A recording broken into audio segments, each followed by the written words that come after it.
2월에 그 북한의 라자루스 그룹이 바이비트를 해킹한 사건에 나스닥의 하락이 겹쳐지면서 암호화폐가 크게 하락을 했었는데요. 한때 그 트럼프 대통령의 SNS에 암호화폐가 다시 크게 상승한 바 있습니다. 바로 지금 보시는 화면입니다. 크립토 스트래티직 리저브, 그러니까 암호화폐를 전략적으로 비축하겠다는 트럼프 대통령의 SNS에 암호화폐가 급등을 했었는데 비트코인과 이더리움 외에 XRP, 솔라나, 카르다노 등이 대상에 포함됐었습니다. 그러다가 그 멕시코와 캐나다에 25%의 관세를 예정대로 부과한다는 소식에 주식시장이 큰 폭으로 하락했고 비트코인도 동반 하락하면서 트럼프 대통령의 SNS 때문에 올랐던 상승분을 그대로 다 반납했습니다. 언론에서는 관세 때문에 비트코인이 하락했다고 하는데 저는 그 관세 때문에 하락했다고는 생각하지 않습니다. 물론 관세도 이유가 되겠지만 만약 관세가 유일한 이유였다면 전날의 상승분을 전부 다 되돌릴 만큼의 하락이 나오지는 않았을 것입니다. 저는 그 비트코인이 하락했던 근본적인 원인은 알트코인에 있다고 생각합니다. 그러니까 XRP, 솔라나, 카르다노 같은 알트코인들이 전략적 비축에 포함되는 것을 이해할 수 없다는 반응이 대부분이었고 그래서 비트코인 투자자들의 실망감이 이런 하락을 가져왔다는 것입니다. 이에 대해서 마켓워치에서는 시가총액이 작고 상대적으로 위험성이 큰 알트코인 3개를 포함시킨 것에 대한 반발로 암호화폐의 랠리가 끝났다고 말했습니다. 지금 보시는 기사는 마켓워치의 기사인데 제목이 비트코인 강세론자들은 그들이 오랫동안 원해왔던 것, 그러니까 크립토 리저브를 하겠다는 트럼프의 계획에 왜 행복해하지 않을까라는 기사입니다. 이 기사를 보면 투프라임이라는 암호화폐 투자 자문사의 알렉산더 블루메라는 사람은 규모가 작은 알트코인들은 비트코인만큼의 높은 가치를 갖지 않기 때문에 비트코인의 가치를 혼란스럽게 한다라고 했고 비트코인과 같이 희소하지도 않고 비트코인과 같은 분산화도 되지 않기 때문에 비트코인의 가치를 축소시킨다고 했습니다.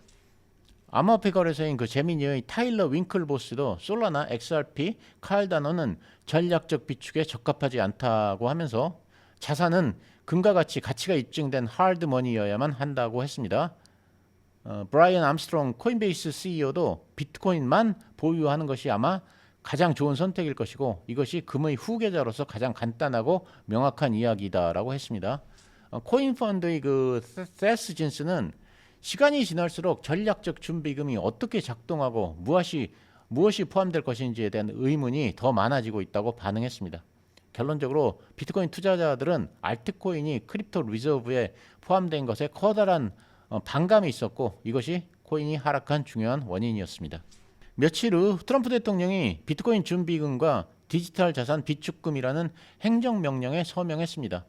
비트코인 준비금은 당연히 비트코인에 관한 것이고 디지털 자산 비축금은 알트코인에 관한 것입니다. 이 두 개의 그 행정명령은 모두 다 세금을 투입해서 암호화폐를 매입하지는 않겠다고 선언하고 있습니다. 그래서 이 말에 실망한 투자자들이 코인을 매도하면서 한때 비트코인과 알트코인들이 크게 하락했었습니다.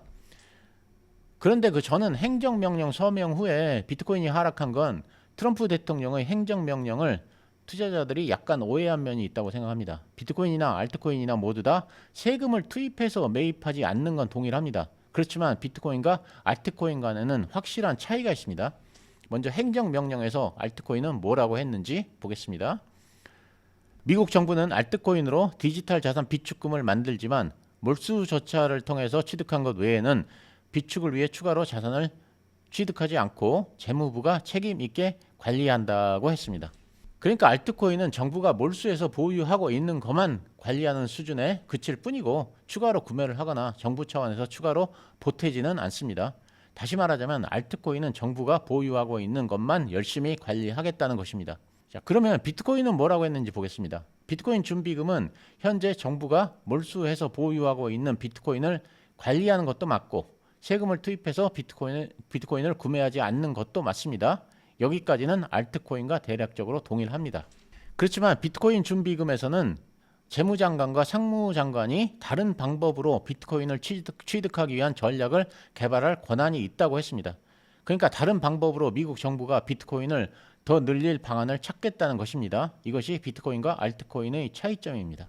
백악관 홈페이지를 가면 지금 보시다시피 비트코인은 reserve, 즉 준비금이라는 표현을 썼고 알트코인은 스탁파일, 즉 비축금이라는 표현을 썼습니다. 그래서 앞으로 미국 정부는 많은 비트코인을 비축할 수 있는 방법을 찾을 것이라고 저는 생각합니다. 그러니까 비트코인은 알트코인처럼 단순히 관리만 하는데 그치지는 않는다는 것입니다. 그래서 예를 들면 그 신시아 루미스 와이오밍주 상원 의원이 트럼프 대통령의 행정명령을 뒷받침하기 위해서 비트코인을 100만 개 보유하는 법안을 재발의했습니다. 이 법안의 내용은 재무부가 보유하고 있는 자산의 다변화를 통해서 준비금 조성 자금이 조달되고 신규 예산 증액은 포함되지 않습니다. 예를 들면 이런 것입니다. 미국 정부가 보유하고 있는 금의 가치를 재평가하고 그 차액만큼으로 비트코인을 매입한다든가 하는 방법인데요. 이런 경우에는 세금이 들어가지 않습니다. 비슷한 법안이 하원에서도 발의됐는데요. 닉 베기치 알래스카주 의원이 비트코인 전략 준비금 구축을 추진하는 법안을 발의했습니다. 이것도 신시아 루미스 상원 의원의 법안과 비슷합니다. 그래서 저는 어떤 식으로든 비트코인의 추가 비축이 이루어질 것으로 예상하고 있고요. 그렇게 되면 비트코인에는 장기적으로 큰 호재가 될 수 있습니다. 미국의 암호화폐 위원장이 최대한 많은 비트코인을 확보해야 하며 전략 비축의 법제화를 추진한다고 했는데 저는 같은 맥락이라고 생각합니다. 이번에 그 금값이 뛰면서 우리나라에서 금이 없어서 금 쇼티지 현상이 나타났었습니다. 그래서 실물금 그 프리미엄이 15%나 붙었고 금을 전달받는데 한 달이나 걸린다는 기사를 본 적이 있는데요. 만약 미국 정부가 비트코인을 추가로 비축한다면 이런 비슷한 현상이 일어날 것으로 저는 생각하고 있고 오히려 금 쇼티지보다 더 심각한 비트코인 쇼티지 현상이 나타날 것으로 생각합니다. 지금 기사에서 보시다시피 블랙록에서는 미국 100만 장자 모두가 비트코인을 요청하면 공급이 부족할 것이라고 했는데요. 비트코인은 전체 생산 물량은 2100만 개에 불과하지만 그동안 개인키 분실 등의 이유로 300만 개에서 400만 개의 비트코인은 영구히 분실됐습니다. 그래서 실제로는 비트코인이 1700만 개 정도가 됩니다. 그리고 현재 유통되고 있는 양은 400만 개 정도이고 나머지는 잠겨 있는 물량입니다. 예를 들면 미국 정부가 들고 있는 20만 개는 현재는 잠겨 있는 물량입니다. 근데 그 크레딧 스위스가 집계한 2022년 데이터를 기준으로 할 때 미국의 100만 장자 수는 2195만 명입니다. 그러니까 미국의 100만 장자들이 비트코인 한 개씩만 사달라고 하면 엄청난 쇼티지 현상이 나타날 수밖에 없는데 이것이 블랙록이 한 말의 의미입니다. 최근 비트코인이 지지부진하면서 이제는 시즌이 끝났다는 말도 많이 나오고 있습니다. 물론 앞으로 비트코인이 어떻게 될지는 아무도 모르지만 최근에 약세 전망이 많아진 것도 사실입니다. 예를 들면 크립토퀀트 주기영 대표께서도 시즌 끝이라고 최근에 말씀하셨습니다. 온체인 데이터가 그렇게 보여준다는 것입니다. 그래서 시장이 앞으로 6개월에서 12개월 동안 변동을 반복하면서 약세장에 들어설 것이라고 예상을 하셨습니다. 새로운 유동성이 고갈되고 있어서 신규 고래들이 낮은 가격에 비트코인을 매도하고 있다고 말씀하셨습니다. 또 젤록스라는 그 암호화폐 분석가는 2026년에 비트코인이 4만 달러에 이를 것이라고 전망했습니다. 물론 이런 분들이 온체인 데이터를 분석해서 말씀을 하시는 거니까 근거도 있고 또 의미도 있다고 생각합니다만 저는 그보다는 현업에서 투자자들과 직접 접촉하는 분들의 의견을 더 중요하게 생각합니다. 자, 무슨 말이냐면 최근에 현물 ETF에서의 그 자금 유출이 많아지면서 비트코인 투자자들이 우려가 커졌습니다. 그런데 그 블랙록의 그 디지털 자산 총괄인 로비 미치닉이란 분이 야후 파이낸스와의 인터뷰에서 최근 비트코인 현물 ETF에서 나타난 자금 유출이 장기 투자자 이탈이라기보다는 해치 펀드들의 현물 선물 차익 거래 해소가 주요 원인이라면서 기관 투자자들의 투심은 여전히 견조하다고 했습니다. 그러면서 블랙록이 접촉하는 기관들은 이번 조정을 매수 기회로 삼고 있다고 했습니다.